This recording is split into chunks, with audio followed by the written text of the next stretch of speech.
नमस्कार, मैं हूं अनुराग। आप देखना शुरू कर चुके हैं ANT नेशनल।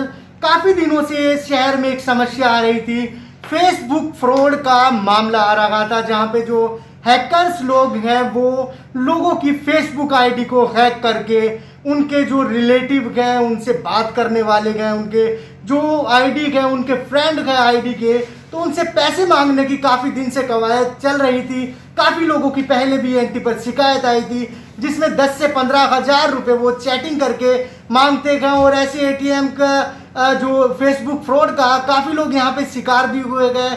लेकिन सजगता की बात करें तो यहाँ पे एक ऐसे ही जो फेसबुक जो आईडी के उपभोक्ता जो चला रहे थे, उन्होंने आज तेलूराम जांगड़ा गए, कांग्रेस के वरिष्ठ नेता हैं और बता दें कि अध्यक्ष राहुल प्रियंका गांधी, सेना के हरियाणा प्रदेश अध्यक्ष भी हैं, वो इन्हीं की आईडी हैक करके हमारे साथ एडवोकेट राजेंद्र है, जिनसे पैसे मांगे गए हैं 10,000 रुपये इस आईडी से तेलूराम के उनसे मांगे गए हैं। लेकिन जैसे ही राजेंद्र ने इनके पास कॉल किया और इनसे पूछा कि भाई साहब आपने ये पैसे मांगे गए, आपके अकाउंट में डलवाए, तो उस फ्रॉड का यहाँ पे खुलासा हुआ, जिसके बाद इन्होंने पुलिस में जाके कंप्लेंट की। हमारे साथ है तेलूराम जांगड़ा, जानते हैं पूरा क्या है मामला, उसके बाद बात करेंगे एडवोकेट जो राजेंद्र जी हैं उनसे भी। यहाँ पे सबसे पहले बात करते हैं तेलूराम जांगड़े से। सर, स्वागत करते हैं ANT नेशनल पर आपका। सबसे पहले तो धन्यवाद सर, क्या ये पूरा फेसबुक फ्रॉड का ये क्या था, मैं दुकान पे बैठा था सुबह सुबह, मेरे पास फ़ोन आया एक अमित पाली का कि आपकी फेसबुक आईडी पे कोई पैसे मांग रहा है। तुरंत मेरे पास राजेंद्र सोनी जी का फ़ोन आ गया, एडवोकेट साहब का, कि आपकी फेसबुक आईडी पे कोई पैसे मांग रहा है, मुझे पता है कि आप पैसे के 10-15 हज़ार की कोई वैल्यू नहीं, तो आप की आईडी चेक करो। मैंने चेक किया तो लोगों के बड़े फ़ोन आए, फिर मेरे पास कई लोगों के, दादरी से, राजस्थान से, जो लोगों के मेरे पास आए हैं उनके वो भी हैं, मेरे पास क्लिप भी, उनके स्क्रीन शॉट भी हैं। तो मैंने तुरंत संज्ञान में लिया, मैं थाने गया और मैं मालिक के दे के आया। उन्होंने मेरे बेटे से भी फ़ोन पैसे मांग लिए। क्या क्या कहा आपके बेटे से, क्या बात चली? मेरे बेटे ने देखा, उन्होंने फ़ोन किया कि पैसे की ज़रूरत है। नुला जी, मेरे बेटे ने अनजान बनते हुए उनसे बात की कि आपका बेटा भी नहीं दिख रहा कई दिनों से। नुला जी, उसी बेटे का तो ऑपरेशन है और मेरे को पैसे की ज़रूरत है। मेरे बेटे को ये कहा लिखित में, और मेरे बेटे ने मुझे चेक किया है।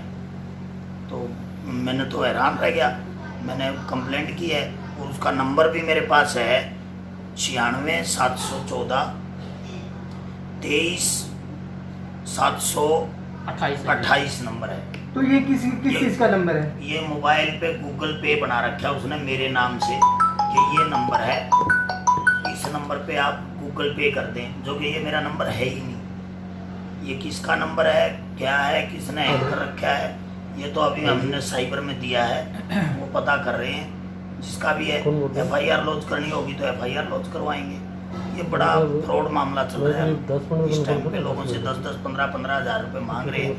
और हालांकि राजेंद्र एडवोकेट्स के उस पर तो उन्होंने एक छोटे से बच्चे की फ़ोटो भी भेज दी कि ये बच्चा एक्सीडेंट हो गया है और उसमें कोई भी आदमी भावुक होकर पैसे डाल सकता। तो आपको जब पता चला तो कैसा आपको महसूस हुआ उस वक्त के? मतलब आपकी जो आईडी है, आप एक मतलब रेप्यूटेड पर्सन है, शहर के गणमान्य व्यक्ति, ऐसे में आपकी आईडी हैक होना, कहीं ना कहीं जो साइबर से आप बात करके आए, तो उनका क्या इस पूरे मामले में जवाब रहा?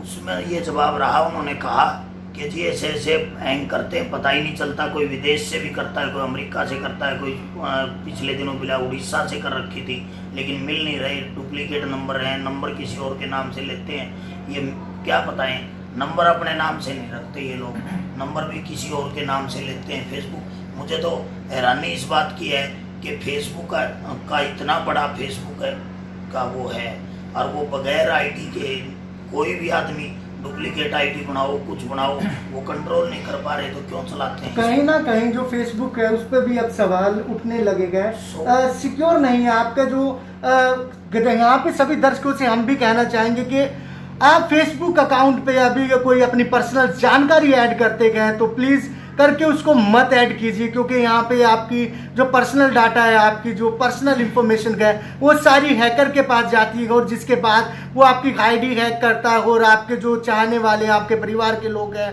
उनको यहाँ पे ठगा जाता है। क्या ये बात सही है? 100% सही है। देखो मैं बताता हूँ, एक दिलबाग जी हैं माइयड़ के, पीटीआई लगे हुए हैं डीपी, वो उनके नंबर पे ये उन्होंने 10,000 रुपये मांगे। अब देख, ये स्क्रीनशॉट आपको दिखा देते हैं किस तरह से, ये देखिए आपको दिखा रहे हैं यहाँ पे जो पैसे मांगे हुए हैं। ये देखिए लिखा हुआ है, कुछ पैसा ट्रांसफ़र कर सकते हो, अभी शाम को 6 बजे वापस कर दूंगा प्लीज़। इसके साथ ही जो उन्होंने कहा है कि 15,000 रुपये उन्होंने जो मांग की गए, और तेलूराम की ये आईडी है जिससे मांगे हुए हैं पैसे, और जो उन्होंने लिखा है कि अभी मैं हॉस्पिटल में हूँ, बाद में मैं कॉल करूँगा। तो तेलूराम की आईडी से उन्होंने कहा है कि मैं बाद में कॉल करूँगा, और गूगल पे के थ्रू ये पेमेंट मांगी हुई है, जिसकी तेलूराम अभी बात कर रहे हैं, आपको ये दिखा रहे हैं। दिलबाग जी ने तुरंत मेरे व्हाट्सएप पे डाला, और मेरे को व्हाट्सएप करने के बाद मुझे फ़ोन किया, क्या ऐसी क्या नौबत आ गई कि आपको 15,000 की ज़रूरत है। मैंने कहा मेरे को तो कोई ज़रूरत नहीं। तुरंत ऐसे बहुत लोगों के, राजस्थान से एक व्हाट्सएप आया है जो मेरे बहुत ही नज़दीकी हैं, दिनेश जी हैं, उन्होंने भी डाला अभी व्हाट्सएप कि आपके पास ये देखो, उनकी दिनेश जी की हैं, ये दिनेश जी हैं राजस्थान से, जिन्होंने कहा कि उन्होंने लिखा हुआ है कि तेलूराम जी तो बहुत बड़े आदमी हैं, उन्होंने 15,000 रुपये की क्या ज़रूरत पड़गी, आपने आईडी हैंग तो नहीं कर ली उनकी। उन्होंने लिखा है इस पे, कहीं ना कहीं अंदेशा था उनको, इसीलिए उन्होंने लिखा है। बिल्कुल उन्होंने पूरा लिखा हुआ है उस आईडी पर। उन्होंने आईडी को ये लेके, ये मेरे नाम से ये तेलूराम आईडी बना रखी है, मेरी आईडी है तेलूराम जांगड़ा। तो चलिए बात करते हैं यहाँ पे राजेंद्र जी से, तेलूराम से फिर बात करेंगे, क्योंकि वो इनके जो फ्रेंड लिस्ट में गए राजेंद्र जो एडवोकेट है, एडवोकेट साहब से बात करते हैं, उनसे क्या बात हुई इस हैकर की। सर नमस्कार, सबसे पहले स्वागत करते हैं आपका। नमस्कार जी, आपके दर्शकों को मेरी ओर से नमस्कार। राजेंद्र जी, बात का जानना चाहेंगे आपसे, क्या बात हुई तेलूराम की आईडी पे? सर ऐसा है, मेरे पास फोन आया करीब 11:15 बजे जी। फोन क्या मैसेंजर पे आया, वो मैसेंजर पे एक्टिव हुए। जैसे ही मैसेंजर पे एक्टिव हुआ, उन्होंने मेरा हाल चाल पूछा, मैं भी उनसे वैसे ही बात करता रहा। समझ में तभी गया था क्योंकि पहले से सजा गया, हमें इस बारे में पता है। वकील हो, मतलब हाँ सबसे बड़ी बात तो ये है, ऐसे फ्रॉड के मामले काफी आपने देखे भी होंगे। फ्रॉड का पता था जी, क्योंकि उससे पहले मैसेंजर पे कभी हमारी इस ढंग से बात नहीं हुई जिस वजह से वो बात कर रहा था।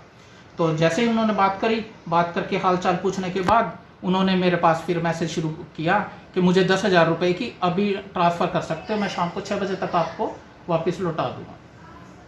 तो मैंने उनको पूछा, भाई किस वजह से चाहिए पैसे आपको, क्या हुआ जी?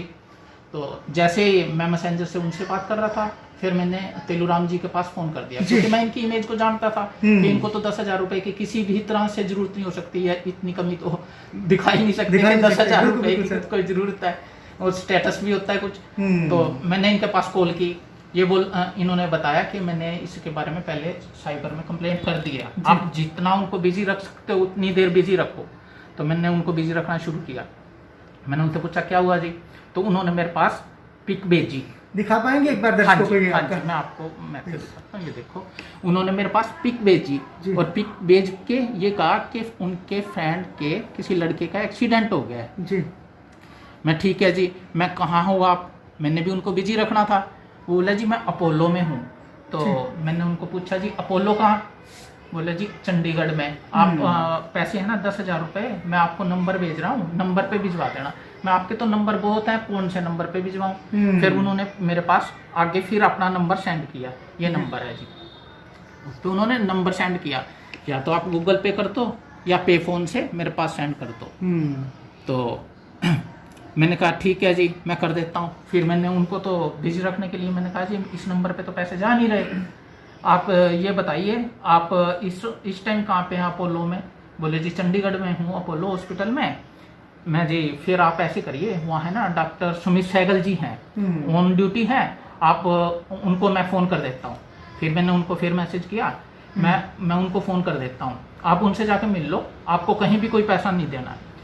और ऐसा कहने पे ही उन्होंने अपने वो जो असली रूप था वो उसी में आ गए। बोले जी आप मेरे को सीधा सीधा ये बताइए आप पैसे भिजवा रहे हैं या नहीं, यस और नो में बताइए। मैं जी मैं तो जो आपकी संभव मदद जल्दी से जल्दी हो सकती है वो ही कर रहा हूँ, वो कर रहा हूँ, ठीक है। फिर भी आप नाराज मत होइए, मेरे को आप बताइए भाई अपना दूसरा नंबर दे दीजिए जिस पे सेंड हो जाए, और हो सकता है सर्वर की भी प्रॉब्लम हो जिसकी वजह से आपके पास पैसे नहीं आ रहे। तो यही सारी बात हुई। जब वो मेरी इन बातों से महसूस हो गया उनको कि ये नहीं भेजेंगे, उसके बाद ही वो डीएक्टिवेट हो गए। उन्होंने फ़ौरन मेरे को ये कह दिया कि बाय जी कोई बात नहीं, ओके।